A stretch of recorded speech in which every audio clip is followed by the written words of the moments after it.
Hello hi. ഈ തിരക്ക് നിറഞ്ഞ ബിസി സിറ്റി ലൈഫിൽ നിന്നൊക്കെ ഒന്ന് മാറി ഒന്ന് റിലാക്സ് ചെയ്യണം എന്ന് ആലോചിക്കുമ്പോൾ നമ്മുടെ എല്ലാവരുടെ മനസ്സിലേക്ക് ഓടിയെത്തുന്ന ഒന്നാണ് ഈ പച്ചപ്പും മഞ്ഞും കാടും മലകളും എല്ലാം. ശരിയാണ്, എനിക്കും അത് തന്നെ തോന്നിയത്. സോ ഒരു ദിവസം അങ്ങനെ ഒന്ന് സ്റ്റേക്കേഷൻ പോകണമെന്ന് ഞാനും ആഗ്രഹിച്ചു. അപ്പോൾ നോക്കുമ്പോണ്ടല്ലോ ദാണ്ടേ നമ്മുടെ ഇൻസ്റ്റയിലും യൂട്യൂബിലെല്ലാം ഒരു ഡോം സ്റ്റേ കടന്ന് കറങ്ങി നടക്കുന്നത്. വേറെ എങ്ങുമല്ല, നമ്മുടെ വാഗമണിൽ ലൊക്കേറ്റ് ചെയ്യുന്ന വിൽമൗണ്ട് എന്ന് പറയുന്ന ഡോം സ്റ്റേ ആണ്. സോ കാണാൻ നല്ല ക്യൂട്ടാണെങ്കിലും അത്രയ്ക്ക് വലിയ ബഡ്ജറ്റ് ഫ്രണ്ട്ലി ഒന്നും അല്ല കേട്ടോ, കുറച്ച് എക്സ്പെൻസീവ് ആണ്. പക്ഷേ ആ ഒരു ക്യൂട്ട്നെസ്സിൽ നമ്മളൊന്ന് ഫ്ലാറ്റായി പോയി. സോ അതുകൊണ്ടിട്ട് ലൈഫ് ഒന്നല്ലേ ഉള്ളൂ, നമ്മൾ ആഗ്രഹിച്ചത് നേടണ്ടേ. അതെന്ന് കരുതി ഞാനും എൻ്റെ ഒരു ഫ്രണ്ട് രണ്ടും കൽപ്പിച്ച് അത് ബുക്ക് ചെയ്തു. ഞങ്ങളങ്ങനെ ഡോം സ്റ്റേയിലെത്തി. ഡോം സ്റ്റേ കാണുമ്പോൾ നമുക്ക് കണ്ടോ ഓരോ സ്ഥലത്ത് ഓരോ എഗ് ഷെല്ല് പോലെ ഇങ്ങനെ ഇരിക്കുന്നു.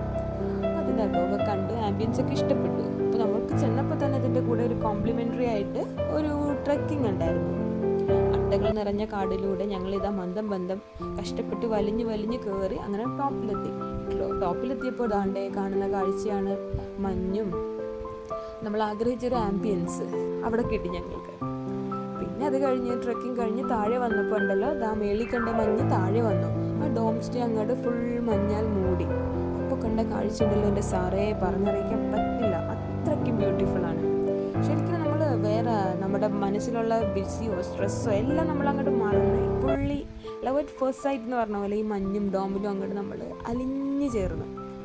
അങ്ങനെ ആ കാഴ്ചകൾ കണ്ട് രസിച്ച് ഞങ്ങൾ കിടന്നുറങ്ങി. ദെൻ നെക്സ്റ്റ് ഡേ മോർണിംഗ് ആയപ്പോൾ സെയിം വൈബ്. ഏർലി മോർണിംഗ് അറിയാമല്ലോ, മഞ്ഞിൻ്റെ ഒരു ടൈമാണ്. അപ്പോൾ ഈ ഡോം ഫുള്ളി മഞ്ഞിൽ പൊതിഞ്ഞ് നിൽക്കുമ്പോൾ പ്രത്യേക ഒരു ഭംഗിയുണ്ട് എങ്കിൽ കൂടെ പ്രത്യേക ഒരു ഭംഗിയാണ്. അതിൻ്റെ കൂടെ ആ കാടിൻ്റെ ആ ഒരു ആംബിയൻസും കിളികളുടെ സൗണ്ടും എല്ലാം നല്ലൊരു ആംബിയൻസും നല്ലൊരു വൈബ് തന്നെയാണ് ഞങ്ങൾക്ക് പ്രൊവൈഡ് ചെയ്തത്. വളരെ നല്ലൊരു സ്റ്റേക്കേഷൻ ആയിരുന്നു എല്ലാം കൊണ്ടും. അങ്ങനെ എല്ലാവരും ആഗ്രഹിച്ച പോലത്തെ ഒരു പീസ്ഫുൾ ആംബിയൻസ് എക്സ്പീരിയൻസ് ചെയ്തു. അങ്ങനെ തിരിച്ചു പോന്നു. തിരിച്ചു വരാൻ നേരം എൻ്റെ മനസ്സിൽ ഓടിയെത്തിയത് കുബേരൻ സിനിമയിലെ ദിലീപിനെയാണ്.